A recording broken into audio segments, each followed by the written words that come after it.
Hey everybody, it's Jordan here with MajorHifi, and we're back with another review. Today we've got the Moon Rover from Campfire Audio, their new limited edition IEM release.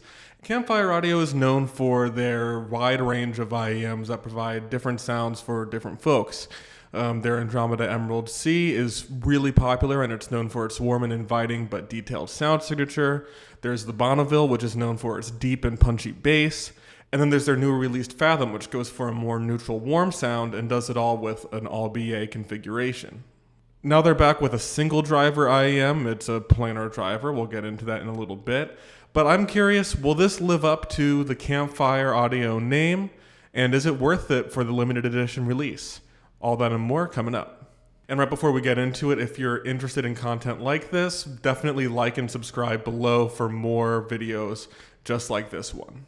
In the box, you get the Moon Rover, the super smoky lit 3.5mm cable, a pebble gray leather folding wallet handmade in Portugal, a selection of ear tips, an IEM cleaning tool, and a Campfire Audio lapel pin.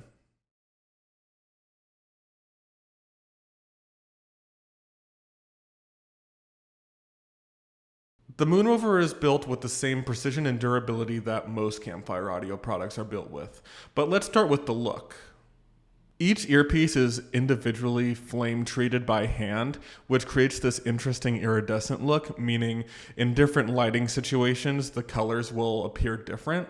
And I think that looks really cool, and I think it's really unique for IEMs. I don't think there's that many IEMs that go through such a handmade process like that.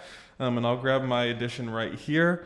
I do want to point out that mileage may vary on how the colors turn out, how the gradient turns out. I didn't find mine to be super obvious like they are in the product pictures, but I think that's just going to come down to each individual headset and the one you get, and that's kind of the fun of all handmade release like this. Everyone's going to get a one-of-a-kind edition, and it's going to have its own type of look. The IEM is built from aircraft-grade titanium, and that makes for a really strong but pretty lightweight feel for the IEM. I never felt much discomfort over long periods of time, although they are a bit large, so if you have small ears, that's something to keep an eye on. They also sport gold-plated screws and a black PVD steel spout. And it's just really nice to see every detail on this IEM is treated with precision and care. There's intention to every piece of the design on this IEM, and it just screams quality. And one last note that the Moon Rover comes with the super smoky lit cable. Like all Campfire products, it terminates in an MMCX connector and has a 3.5mm jack on the other end. It's a classic Campfire cable, no tangling, really good build quality, and it's going to last you a long time. The internals of the Moon Rover are pretty simple to cover. The IEM is built around a single 12mm planar magnetic driver.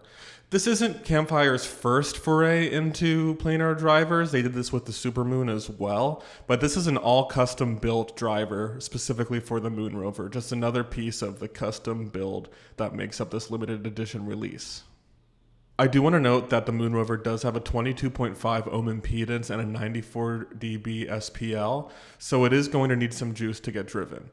That said, the benefits of a planar magnetic driver are pretty easy to summarize. It's a faster driver, it can move quicker and all at one time, so you're getting a more precise sound.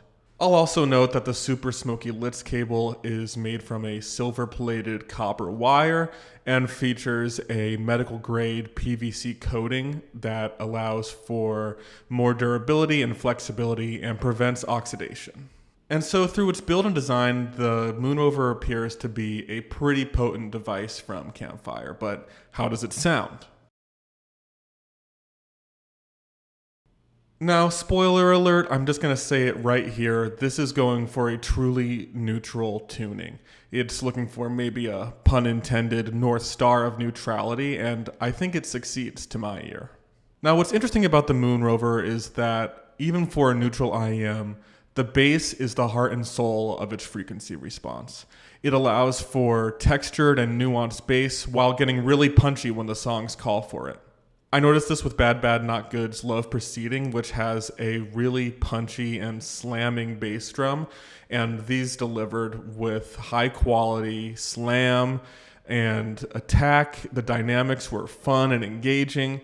It wasn't just a boring neutral experience. And even on tracks that aren't bass heavy like this, the bass provides a nice sense of texture and detail that makes the track come to life. In summary, the bass is exactly what you'd expect from a planar magnetic driver. It's fast, it's punchy, it has great slam, and it's just a really, really solid bass response. Now, unlike the bass, the mid-range is a little bit more set in its ways. It does have a little bit of a cool bent to it, which can create almost a nasally feeling, which comes out on instruments like the saxophone or other upper mid-range instruments. And I really came across this on Steely Dan's Deacon Blues. The song sounded warm and pleasant most of the time, but sometimes on sax drives, it just got a little bit intense for me. That said, this quality allows it to, instead of being warm and forgiving, gives more of a detailed response in the mid-range, which complements that bass response really well. You're always going to get a nice separated mid-range. And similar to the mid-range, the treble is also pretty much the same at all times. It's smooth and resolving. It has great detail retrieval. It's never really harsh. I think that would really be relegated to that mid-range bump I was talking about that gets harsh. But with that said about the mid-range, the treble is not harsh at all. It's very smooth. Even for a planar magnetic driver, I found this to be a really sweet sounding top end. And I found this to be the case on Kate LeBon's Are You With Me Now, which has a lot of guitar textures that come out in the top end, specifically because of the guitar distortion used. And there was just great detail all around on that. But again, it never gets harsh. It's really just pleasant details, almost like with a delicate precision. And this all culminates into a very natural and resolving sounding top end. And then finally, we get to the Soundstage, which is one of my other favorite parts of this IEM. It's not just wide, but there's a top to bottom sense of space that makes you feel like you're in the room with the music, not just like it's in your head. And even more than that, there's a really great center image that feels like it's in front of you. I don't know if that's a great way to describe it, but it feels present but not in your head. And that's something that can happen with wide sound stages, is that you get something on the right, you get something on the left, and something in your head in the middle. This has a great center image that allows it to be a holographic sound, and especially partnered with that top to bottom response. It's just an engulfing sound stage. So to wrap things up, I really loved the Moon Rover. I thought its balanced and natural sound was really nice, and I loved the neutral approach that Campfire took with the IEM. I think it's unique to their line, and I think it's something you'll definitely want to try. I'm going to give this a MajorHifi Silver, and I think if you're interested in an upper budget IEM that does great detail with a neutral sound signature, this is definitely one to check out. So that just about does it for this review of the Moon Rover IEM.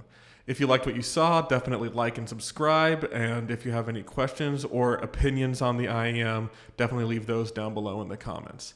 Thanks for watching, and I'll see you next time.